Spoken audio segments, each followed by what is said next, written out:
Hey, what's up, everybody? Welcome into the show. Yet another episode of Crushing Fantasy Football. I am Bryce Lockridge, your host of the show. All right, today, guys, I'm going to be giving you a list here of must-own wide receivers for the 2023 fantasy football season. Now, for the sake of today's video, I am not going to be including any wide receivers that are a consensus first-round pick because those are super obvious, guys.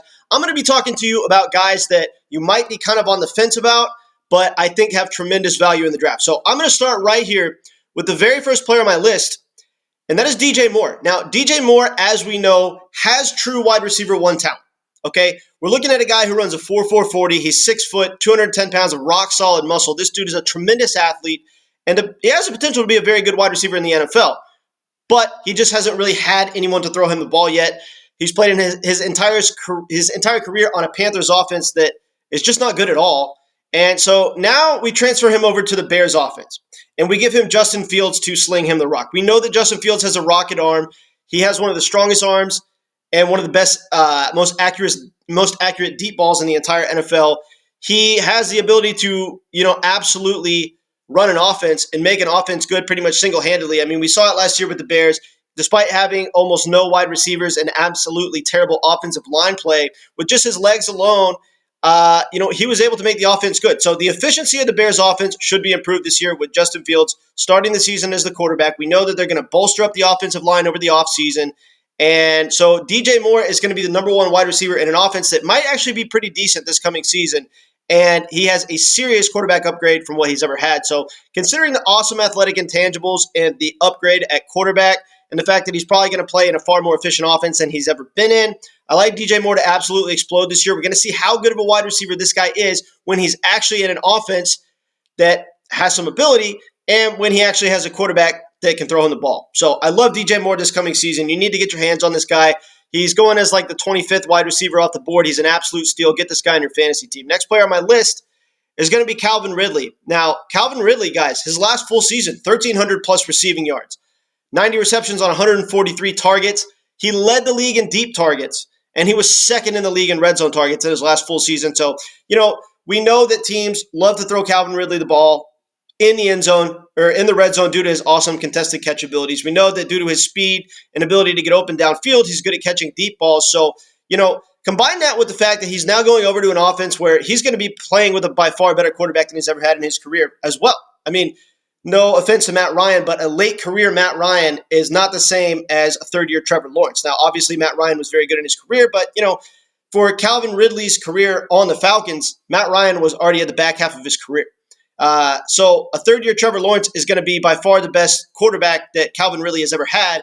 And anybody that thinks that Christian Kirk is going to outperform Calvin Ridley in this offense is absolutely crazy. There's no way that's going to happen. If Calvin Ridley is able to stay on the field all year, he will by far and away be the best wide receiver on this team as far as fantasy production. And I think that he even has a chance to amass more fantasy points than Travis Etienne. And everyone knows how big I am on Travis Etienne. So to think that he could beat both all of the wide receivers and all the running backs on this team and overall fantasy production is saying a lot. I love this dude in the offense. I love this dude's talent. I love the fact that he's going to have a third-year Trevor Lawrence throwing him the ball. I would get this guy in your fantasy team at all costs. And guess what, guys? You can wait till the later rounds to get Calvin Ridley. Of all the wide receivers I have on this list, he very well might be the best value out of any wide receiver going in the draft. Next player on my list is going to be Amon-Ra St. Brown. Now, obviously, Amon-Ra St. Brown is somebody you're going to have to take in round 2 or 3. So you're going to have to invest some draft capital to get Amon-Ra St. Brown. But look, last season, this guy had 146 targets. This was top 10 in the NFL. He had 513 yards after the catch. This was top 10 in the NFL. And he had 21 red zone targets. This is top 10 in the NFL. So look at all these vital wide receiver statistics that Amon-Ra St. Brown is dominating in. And now the Lions no longer have TJ Hawkinson. So, where is the pass-catching competition for Amon-Ra St. Brown? The entire offense is going to run through him. And so, you got to figure that the target share will probably be up even more this next season. So even though you have to invest a second or third round pick to get him, I think he has some sort of sneaky upside to be the wide receiver one. I can see it happening, guys. I can see Amon-Ra St. Brown coming out and being next year's wide receiver one. I think it's totally possible. It's a little bit of a long shot, but the possibility is there. And you can get this guy, in the second or third round as opposed to having to take him in the first round. So if you want to take a running back in the first round and build your team as far as Amon-Ra St. Brown being the first wide receiver that you take. I think this is a good strategy. I think that he has the potential to really explode this next season. Next player on my list is going to be Chris Olave. Now, Chris Olave this past year, guys, 1,000 receiving yards in his rookie season. He had a 40.8% air yard share. What an unbelievable air yard share for a rookie. They love throwing this guy the ball down the field. He had 29 deep targets. He was top 10 in the league in his yards per route run. This guy has Jamar Chase, Justin Jefferson-like upside. I'm telling you guys. He's just needed, he needs the Saints to have their quarterback situation figured out. And obviously last year it was a little bit of a mess. But now they have Derek Carr. And guys, Derek Carr is a good NFL quarterback. He didn't have a whole lot of help when he was on the Raiders. I mean, he just didn't. He didn't really have a wide receiver one to throw the ball to until they got Devontae Adams. And, the Raiders were just kind of a mess last season overall. So, you got to figure coming over to the Saints and having,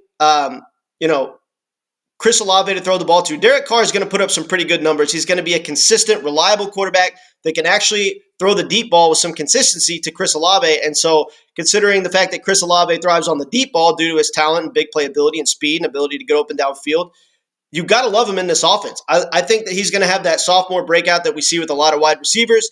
Now that he has Derek Carr to sling him the rock, I love Chris Olave's upside this coming season. And I would get your hands on this guy because he's going to be a freaking beast. Next and final player on my list is Kadarius Toney. Now, I'm not going to get too incredibly far into Kadarius Toney's, offensive stats in his career because we just haven't seen him play much, right? I mean, he's a guy that, he's just been injured quite a bit, right? So we haven't really seen him play a whole lot of NFL games.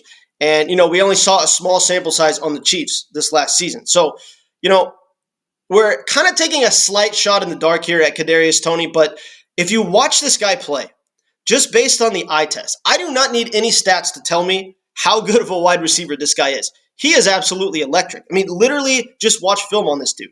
He's absolutely unbelievable. I legitimately think he has a chance to be one of the best wide receivers in the NFL one day. And so considering the fact that he is by far and away the most talented wide receiver on the Chiefs offense, they got rid of Juju Smith-Schuster. Wouldn't have mattered anyway because he's better than Juju too.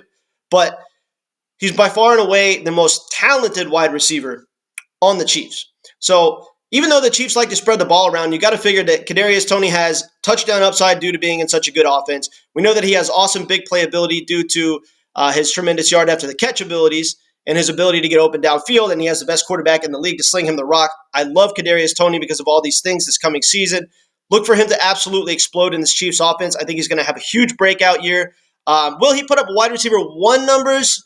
Maybe not. I'm thinking maybe more like high-end wide receiver too, but considering the fact that you could get him as like the 50th wide receiver off the board, pick 100 plus in the draft, what an unbelievable steal. He has by far and away the highest ceiling out of any wide receiver that is being taken in the later rounds. There is no wide receiver being taken in the later rounds with even close to as high of a ceiling as Kadarius Toney, and we know that when you're looking for who you're going to take as far as your late round wide receivers, you're always looking for high ceiling because if they bust, who cares? Because you're taking them with a late pick. And, players that go 100 plus in the draft don't have a high floor anyway. That's why they're being taken later in the draft. So you're looking strictly for ceiling. Kadarius Toney has that. He has a tremendously high ceiling in his Chiefs offense. So he's a great late round pick. All right, guys, these are my 5 must-own wide receivers for the coming season. Appreciate you guys. Catch you later.